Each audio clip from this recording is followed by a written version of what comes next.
ورثے میں عطا فرمائی تھیں. کیا تھا کہ آپ جو تھیں وہ حضرت علی کی دلیری اور حق گوئی کی صفات حاصل انہوں نے جو تھی حضرت علی کی دلیری اور ان کی حق گوئی کی صفات حاصل کی تھیں. اور وہ جو قدرت نے قدرت نے آپ کو انصاف اور جرات کی گرا قدر خوبیاں ورثے میں عطا کی تھیں. مطلب ان کے اندر جو خوبیاں تھیں وہ ان کے ورثے میں ہی تھیں.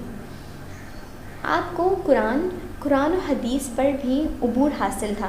آپ رضی اللہ تعالیٰ عنہ جو تھیں ان کو قرآن اور حدیث پہ بھی عبور حاصل تھا. خواتین دین کا علم حاصل کرنے کے لیے دور دور سے آپ کی خدمت میں حاضر ہوتی، اور خواتین جو تھیں وہ دین کا علم حاصل کرنے کے لیے آپ کے پاس آتی تھیں اور ان کی خدمت میں پیش ہوتی تھیں اور ان سے علم سیکھتی تھیں. آپ انہیں دینی مسائل سے آگاہ کرتی. آپ کے اسی علمی مرتبے کی وجہ سے آپ کو عقیلیہ بنی ہاشم کے نام سے پکارا جاتا تھا. کیا تھا؟ جس کے معنی ہے ہاشمی خاندان کی عقلمند خاتون. ہاشمی خاندان کی عقلمند خاتون کے نام سے آپ رضی اللہ عنہ کو جو تھے وہ پکارا جاتا تھا.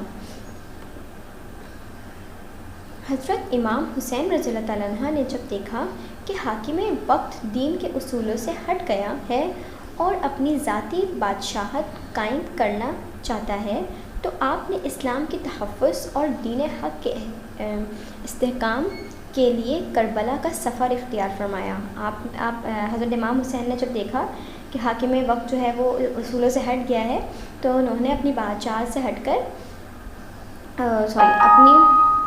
انہوں نے اپنی ذاتی بادشاہت قائم کرنا چاہتے ہیں. مطلب جو لوگ تھے وہاں کے، حضرت امام حسین نے جب دیکھا کہ حاکم وقت دین کے اصولوں سے ہٹ گیا ہے، دین کے جو اصول تھے اس سے ہٹ گیا ہے اور اپنی ذاتی بادشاہت جو ہے وہ قائم کرنا چاہتے ہیں، تو آپ نے اسلام کے تحفظ اور دین کے حق کے لیے کربلا کا راستہ اختیار کر لیا، کربلا کا سفر اختیار کیا.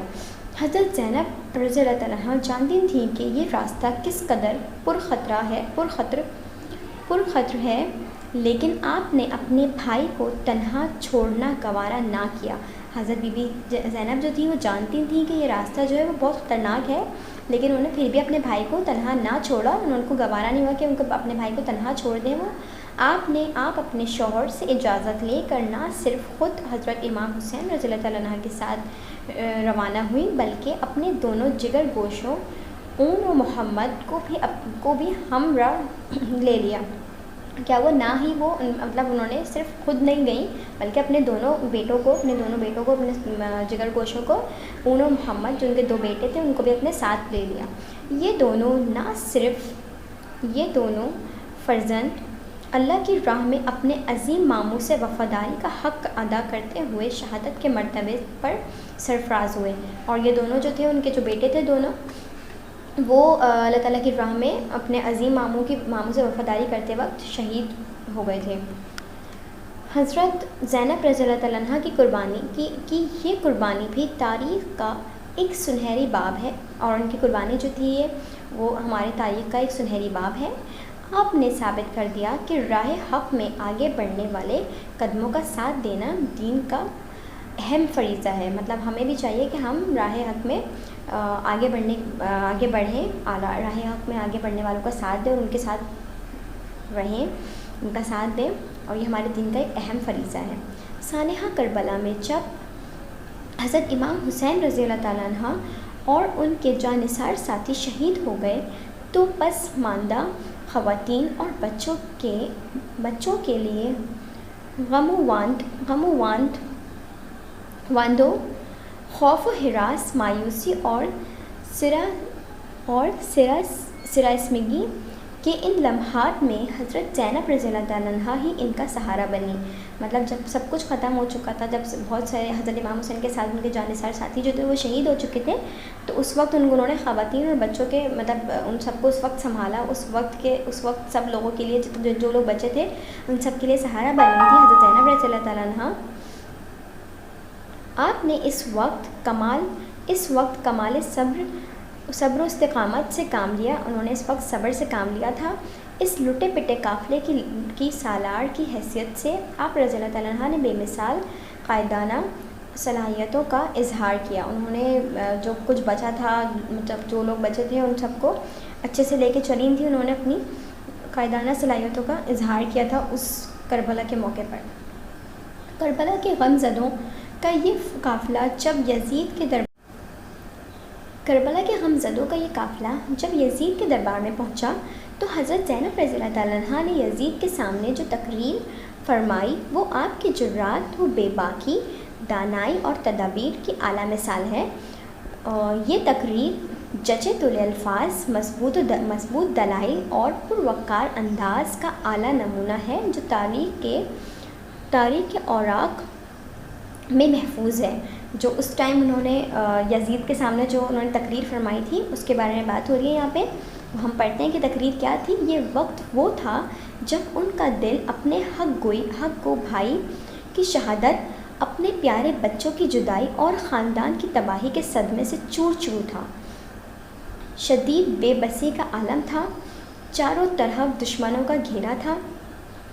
آپ کو یہ بھی علم تھا کہ یہ سنگ دل لوگ ان کے ساتھ اور یتیم بچوں کے ساتھ کیا سلوک کریں گے۔ کیا تھا کہ جب کربلا میں جو غمزدوں کا قافلہ تھا وہ یزید کے دربار پہنچا تھا تو اس ٹائم انہوں نے کچھ تقریر فرمائی تھی جو کہ بہت بے مثال ہے۔ کچھ چند الفاظ تھے اس میں، جچے تلے الفاظ تھے اس میں صرف، لیکن انہوں نے اس ٹائم مطلب اتنی دلیری سے اور اتنی وہ حق کے راستے پہ تھی تو انہوں نے اتنی ہمت سے کام لیا کہ اس ٹائم جس ٹائم ان کو بالکل ٹوٹ جانا تھا لیکن اس ٹائم وہ ٹوٹی نہیں، بلکہ ان کو پتہ بھی تھا کہ وہ لوگ جو تھے وہاں پہ وہ اتنے ظالم لوگ ہیں، اتنے بے باک لوگ ہیں کہ وہ لوگ جو ہیں وہ لحاظ نہیں کریں گے، کسی بھی طرح کا ان کو لینینسی نہیں دیں گے، چھوڑیں گے نہیں ان کو۔ لیکن اس کے باوجود بھی چاروں طرف دشمنوں کو گھیرا تھا، اس کے باوجود بھی وہ بالکل ہچکچائی نہیں یا ڈری نہیں یا بالکل سہمی نہیں، کچھ نہیں ہوا ایسا۔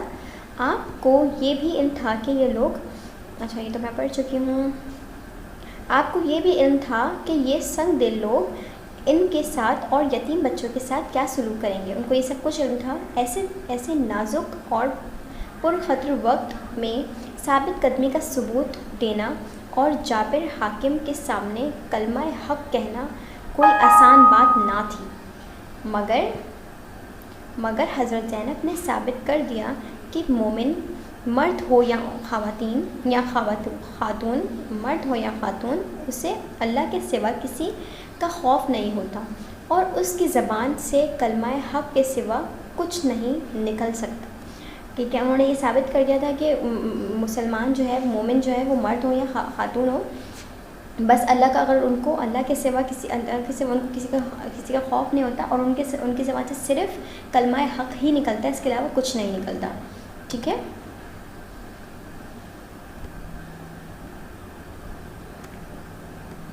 جابر حاکم کے روبرو یہ کہنا کتنا مشکل ہے، جابر حاکم جو وہاں پہ اس وقت یزید تھا اس کے سامنے یہ کہنا کتنا مشکل ہے۔ اللہ کی قسم، میں اللہ کے سوا کسی سے نہیں ڈرتی اور اس کے سوا کسی سے شکوہ نہیں کرتی، مگر ہمارے خاندان کے قتل سے بے حیائی کا جو دھبا تو نے اپنے دامن پر لگایا ہے وہ قیامت تک مٹ نہ سکے گا۔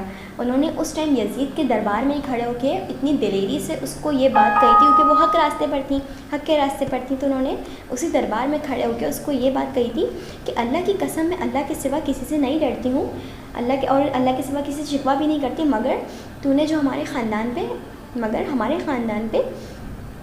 خاندان کے قتل سے بے حیائی کا جو دھبا تو نے اپنے دامن پر لگایا ہے وہ قیامت تک نہ مٹ سکے گا۔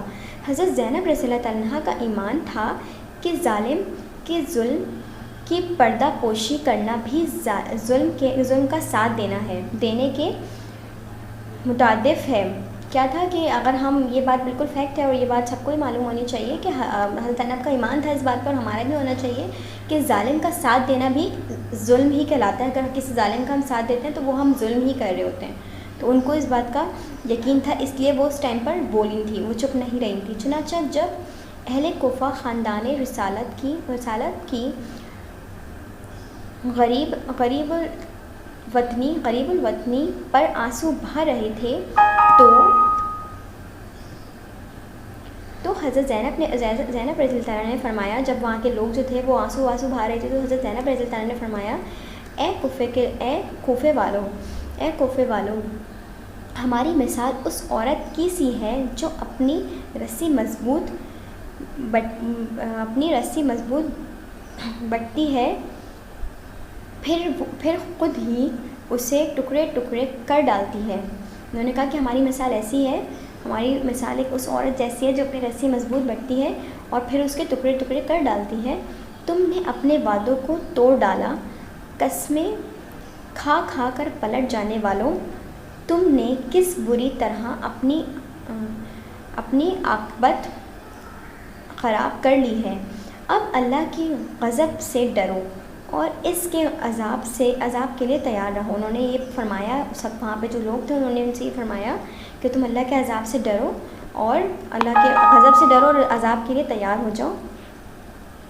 کوفیوں، تم نے وہ کام کیا ہے جس کے سبب قریب ہے کہ آسمان پھٹ پڑے، زمین شق ہو جائے اور پہاڑ ریزہ ریزہ ہو جائیں۔ انہوں نے کہا کہ تم نے یہ کام کیا ہے کہ اس کے قریب، اس کا سبب یہ ہے، مطلب اس کا کچھ آثار ایسے ہیں کہ زمین پھٹ جائے اور آسمان پھٹ پڑے اور زمین شق ہو جائے، پہاڑ ریزہ ریزہ ہو جائیں۔ دین کی راہ میں بڑی سے بڑی مشکل کس حوصلے اور پختہ عزم کے ساتھ برداشت کی جا سکتی ہیں، اس کا بہترین نمونہ حضرت زینب رضی اللہ تعالیٰ عنہ نے پیش کیا، جو مسلمان خواتین کے لیے ایک روشن ممتاز کی حیثیت رکھتا ہے۔ کیا ہے کہ ہم نے اس چیپٹر میں حضرت زینب رضی اللہ تعالیٰ عنہ کے بارے میں پڑھا، جس میں ہم نے یہ پڑھا کہ حضرت زینب رضی اللہ تعالیٰ عنہ نے ان موقعوں پر صبر کیا جہاں پر ایک نارمل انسان جو ہے وہ ٹوٹ کر بکھر جاتا ہے، لیکن انہوں نے اس ٹائم صبر کیا، صبر سے کام لیا اور سب کو ایک ساتھ لے کے چلی۔ دوسری بات کہ انہوں نے اپنے دشمنوں کے سامنے، اپنے یزید کے دربار میں ہی کھڑے ہو کر انہوں نے حق گوئی سے کام لیا، انہوں نے سیدھا راستہ اختیار کیا اور اللہ تعالیٰ کو ہی حاضر اور ناظر رکھا اور ان کے عذاب سے، اللہ کے عذاب سے اس کو ڈرایا، دھمکایا۔ وہ چپ نہیں ہوئی، خاموش نہیں ہوئی، ٹھیک ہے۔ تو ہمیں بھی دین اسلام ہمارا ایک ایسا راستہ ہے کہ ہمیں اس راستے پر چل کر ہمیں کبھی بھی کسی چیز کا خوف نہیں ہونا چاہیے، ہمیں اپنے دشمن کا خوف نہیں ہونا چاہیے، ہمیں صرف حق کی بات کرنی چاہیے، اور یہی سبق ہمیں حضرت زینب رضی اللہ عنہ کے چیپٹر میں آج ملا ہے، ٹھیک ہے۔ ہمارا چیپٹر یہیں پہ وائنڈ اپ ہوتا ہے۔ آپ سب لوگ کاپیز کو پراپر مینٹین رکھے گا اپنی، ٹھیک ہے، کام پراپر کرے گا، اس چیپٹر کو اچھے سے سمجھے گا۔ باقی میں اگر انشاءاللہ کلاسز اسٹارٹ ہوتی ہیں تو میں آپ کو اور ڈیپلی ایکسپلین کر دوں گی۔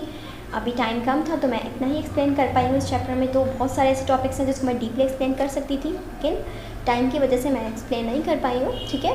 تو آپ لوگ سب جو ہیں وہ اچھے سے کانسنٹریٹ کے ساتھ چیپٹر کو پڑھ لیجیے گا، اور سارے بچے اپنا خیال رکھیے گا۔ اللہ حافظ۔